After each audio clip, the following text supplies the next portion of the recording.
حضرت عمران کے ہاں اولاد نہیں تھی، ان کی زوجہ حضرت حنا سلام اللہ علیہا، پیغمبروں کا خاندان ہے، پیغمبروں کی صحبت ہے، تو وہ بھی صبر شکر کر کے اللہ کی رضا پہ راضی تھی۔ گھر کے صحن کے اندر دوپہر کے وقت چارپائی بچھائے ایک درخت کے نیچے قیلولہ کرنے لگی تو ایک منظر دیکھا کہ درخت پر ایک چڑیا نے گھونسلہ ڈالا ہوا تھا اور اس نے بچے دیے ہوئے تھے۔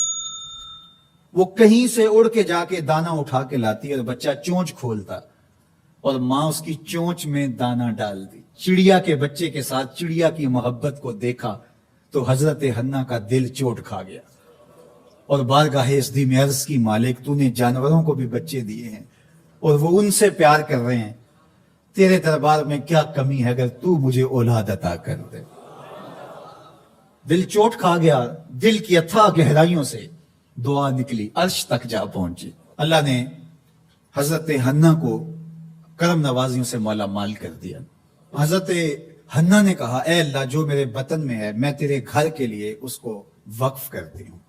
جب ولادت کے لمحے آئے تو حضرت حنا زوجہ عمران نے بیٹی کو جنم دیا تو پریشان ہو گئی کہ مالک یہ تو بیٹی ہے، میں نے تو اس کو مسجد اقصی کے لیے وقف کیا ہے اور وہاں سارے مرد ہیں، ایک لڑکی جب جوان ہوگی تو اس کو وہاں کیسے چھوڑ سکوں گی، منت میری کیسے پوری ہوگی۔ بہت پریشان ہوئی منت کی تکمیل کا سوچ کے کہ مالک یہ تو بیٹی ہے۔ آواز آئی، پریشان ہونے کی ضرورت نہیں حنا، جو تو نے بیٹی جنم دی ہے ایسے تو بیٹے بھی نہیں ہوتے۔ اس بیٹی کا نام کیا رکھا گیا؟ مریم سلام اللہ علیہا۔ بیٹی جوان ہو گئی تو منت یاد آئی کہ اب اس کو بیت المقدس میں ہم نے وقف کرنا ہے۔ پریشانی ہوئی کہ اب 300 حجرے ہیں جن میں مرد ہی مرد ہیں، ایک تنہا عورت کیسے وہاں رہے گی۔ تو یہ سوچا کہ کوئی بوڑھا بزرگ ہو جس کی کفالت میں ان کو دیا جائے تو وہ ان کی دیکھ بھال کرے، ضروریات کو پورا کرے۔ تو بہت سارے لوگ اس سعادت کے لیے تیار ہو گئے۔ پھر قرعہ ڈالا گیا، قرعہ فال نکلا حضرت زکریا علیہ السلام کے نام۔ اللہ کے جلیل القدر پیغمبر اور رشتے میں خالو بھی لگتے تھے، کہا یہ سعادت میرے ذمہ رہی، اور چونکہ ان کے ہاں بھی اولاد نہیں تھی انہوں نے کہا ٹھیک ہے ہم اسے بیٹی بنا کے اس کا خیال رکھیں گے۔ حضرت زکریا علیہ السلام نے ایک حجرہ مختص کیا حضرت مریم کے لیے اور ان کی ضروریات کو پورا کرتے، کھانا دیتے۔ جب کہیں جانا ہوتا تو حجرے کو باہر سے تالا لگا کے چلے جاتے، افطار کے وقت یا رات کو گئے ہیں تو سحری کے وقت پھر آ جاتے۔ ایک دن حضرت زکریا علیہ السلام تالا لگا کے کہیں گئے کام، واپس آتے ہوئے دیر ہو گئی اور افطار کے لمحے گزر گئے، بہت پریشان ہوئے تو خیر سامان لے کے تیزی سے پہنچے اور آ کے دروازہ کھولا، وجد عندہا رزقا، تو دیکھا بے موسم پھل پڑے ہوئے ہیں۔ حیرت تو یہ تھی کہ پھل ہیں، دروازہ مقفل ہے، باہر سے کوئی اندر نہیں جا سکتا، اندر سے کوئی باہر نہیں آ سکتا، پھل کیسے آئے؟ پہلی حیرت تو یہ، پھر پھل بھی بے موسم ہے۔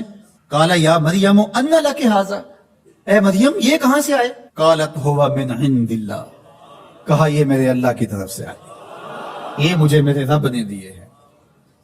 ان اللہ یرزق من یشاء بغیر حساب، وہ جس کو چاہتا ہے بغیر حساب کے عطا کرتا ہے، اس کے لیے کوئی مشکل نہیں ہے۔ جو ماں کے پیٹ میں بچے کو رزق دیتا ہے، انڈے میں چوزے کو رزق دیتا ہے، وہ حجرہ مریم میں مریم کو رزق نہیں دے سکتا؟ اب حضرت زکریا علیہ السلام کا ذکر آپ نے سنا کہ ان کے ہاں اولاد نہیں تھی، اور عمر کتنی ہو گئی تھی؟ 120 سال، اور آپ کی زوجہ کی عمر 100 سال ہوگی، تو اب تو امید بھی ختم ہو گئی اولاد کی۔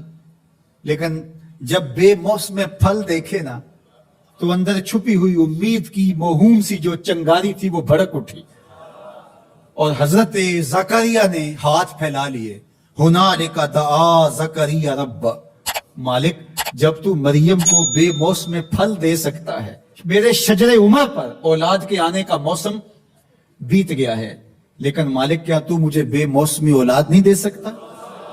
حضرت زکریا وہیں کھڑے ہو کے دعا مانگنے لگے۔ معلوم ہوا جہاں رحمتیں اترتی دکھائی دیں وہاں دعا مانگی جاتی۔ ہم جب اللہ والوں کی قربت میں جا کے اللہ سے دعا مانگتے ہیں تو کچھ لوگ معترض ہوتے ہیں کہ اللہ تو ہر جگہ موجود ہے، یہاں کیوں مانگ رہے ہو؟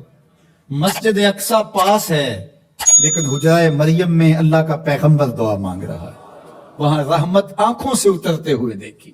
ان رحمت اللہ قریب من المحسنین، اللہ قرآن میں فرماتا ہے میری رحمت محسنین نیکوکاروں کے نیڑے ہوتی ہے، اس لیے ہم اللہ والوں کے قریب جا کے اللہ سے مانگتے ہیں، مالک تیری رحمتیں یہاں برس رہی۔ ہنالک دعا زکریا ربا، وہیں کھڑے ہو کے دعا مانگنا شروع کر دی، اللہ مجھے ستھری اولاد عطا کر۔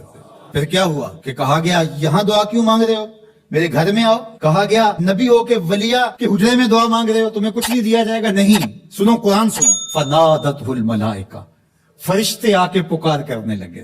کب؟ وَهُوَ قَائِمٌ يُصَلِّي فِي الْمِحْرَابِ، وہ حجرے میں کھڑے ابھی دعائیں مانگ ہی رہے تھے، فرشتوں نے آ کے ندا دی، کیا ان اللہ یبشرک بیحییٰ، اے زکریا تمہیں مبارک ہو، ہم تمہیں یحییٰ عطا فرمائیں گے۔ اولاد مانگی ہے تو یحییٰ ملے گا، لیکن اکیلی اولاد نہیں مانگی، ذریۃ طیبہ، ستھری اولاد مانگی ہے، پاک اولاد مانگی ہے۔